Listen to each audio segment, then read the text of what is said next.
Greetings, my listeners. Glad you tuned in. This is Thoughts from the Deep State.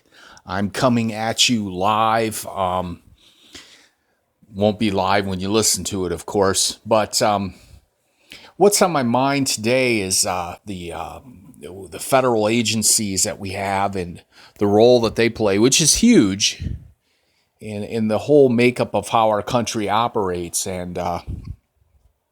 And, you know, a lot of times we are confused, I think. We are taking the views of the mainstream media, and I see people reacting as if they have to react. They're being trained to react because if they don't react and take a left-wing or a right-wing stance, they won't be politically correct on their side of the, should I say, playground. Which is kind of dangerous. We're telling people they've got to react. They've got to do something. And I mean, this overreaction thing, you know, it comes from many different aspects of our country and our government. And I would say it's a two-part series in that one of it is political, but the other is corporate. If you're into how society operates, we know we are a capitalist country. And sometimes things have to be done really quick. Production has to be as efficient as possible. Selling stuff has to be as convenient and as fast and efficient as possible.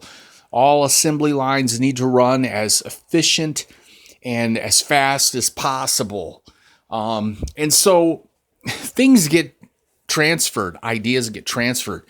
Person working at McDonald's, they have to react and they have to do what they need to do. Somebody working in a store, they have to react to the customer they're waiting on. They have to do what they need to do. These are conditioning factors that are placed upon people just through the system and the economy that we run with, what we go with. Fast, efficient, you know, the whole combination, the 3 or 4 factors that matter. Patience might go by the wayside. So in politics, is it any wonder that people overreact? Is it any wonder that people are quick to hurry up and run to one side or the other? And the whole thing with Charlottesville, obviously, we're not for violent groups and extremist groups. But we don't know all the factors involved. We don't know who's bringing what group in on both sides. There, you could have left-wingers and right-wingers bringing in groups to poison the atmosphere and cause chaos. And some people say, oh, it's real simple, this isn't 1963. And of course, in some ways, things are worse than in 1963. And in some ways, things are better. That, too, is a very difficult picture to paint. But the mainstream media seems to want to push their dialogue, as any media outlet does. And it seems to be incapable of wanting to hear alternative ideas, not alternative right ideas. I'm saying alternative ideas. Alternative right is what these people that are right that they call, which some people joke and say they're actually left wingers. It's a very ugly picture of how people play politics. I'm disgusted by people on the right and the left. Really disgusted. But I make this talk, and I'm really going dry with the music. There's no music here today. There's no background or anything that I've been trying to put into my talks.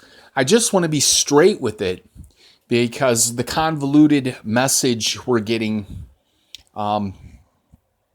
is one of disunifying principles where I'm right no matter what. I'm just right. I actually think there's some dangerous left-wingers out there. We know there's some dangerous right-wingers. Obviously, that goes without question.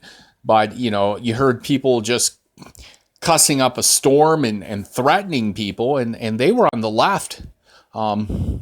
Their approach certainly is not a Martin Luther King approach. And the people on the left are willing to accept this behavior and have no standard because anything goes when you're dealing with, and that's, that's not going to help. The perception is if you're cussing and threatening people and telling people this and that, that's just going to be, not accepted by the majority of people. I know the media has tried to engineer us to the point where we'll accept any kind of behavior if it's for the right reasons. And that principle is everything. Principle is everything. I've been caught up in it too, where you drop a cuss word because you weren't strong enough to say the right thing, to do the right thing. We all make those big mistakes, but some people don't make mistakes. Their behavior is unlimited in that they never make a mistake, even if they're totally insane, cussing someone out and saying stuff that is only going to incite more violence. And, that's the only way you deal with it. Well, now we're getting into saying that violence is okay, which is exactly what other groups are saying. Violence is okay. In self-defense, when is it time to declare self-defense? These are very difficult questions. People show up for things and things happen and things get out of control, and societies make judgments, and people make judgments based on who they are, what they were born. Let's face it, if you say threatening things, that's breaking the law. If you are harassing people and repeating your ideas to someone when they told you not to continue to speak to them, you're harassing them. I had to tell a couple of right-wingers this, and there's some left-wingers too that don't get this. But I had to tell a couple of right-wingers, you cannot keep telling someone your ideas when they no longer want to hear them, especially if it's a captive place where you're at work or you're at school, where other things are going on that don't have a lot to do with politics, not directly.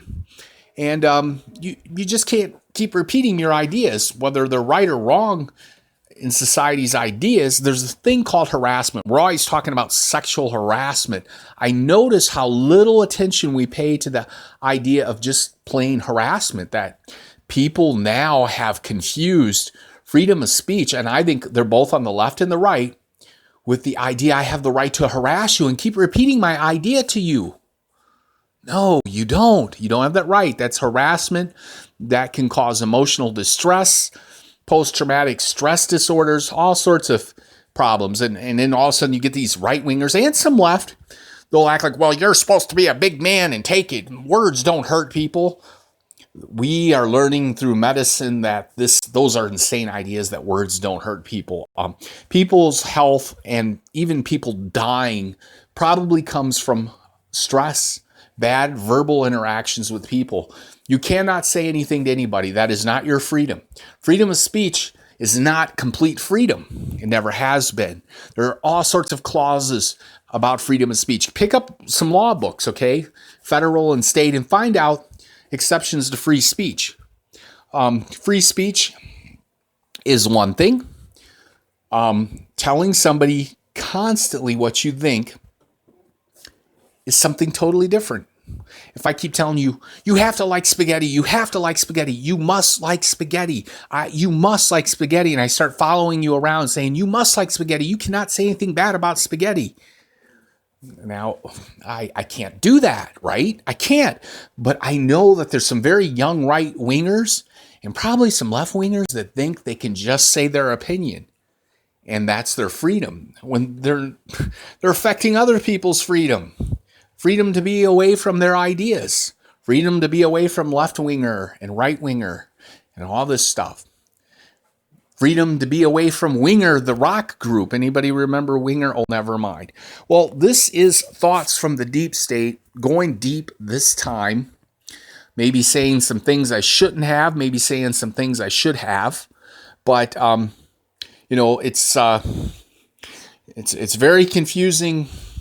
We don't know if things that are happening are actually the result of just how things came together?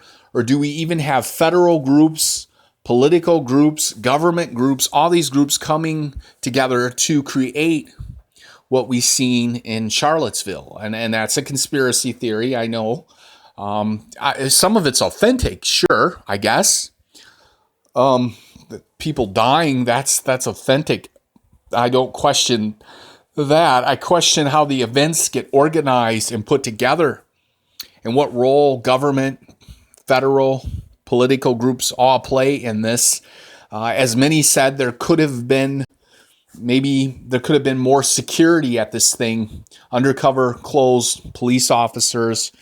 That gets confusing, though. Would they have been able to stop the guy driving in the car who basically, and that's a whole nother story that I'll talk about later, the moronic attack by this moron on the left-leaning, let's unite rally, which is totally insane what this right-wing young imbecile did, now murderer, with his vehicle. And that's a whole nother story. We'll get into that later, but this is Thoughts from the Deep State.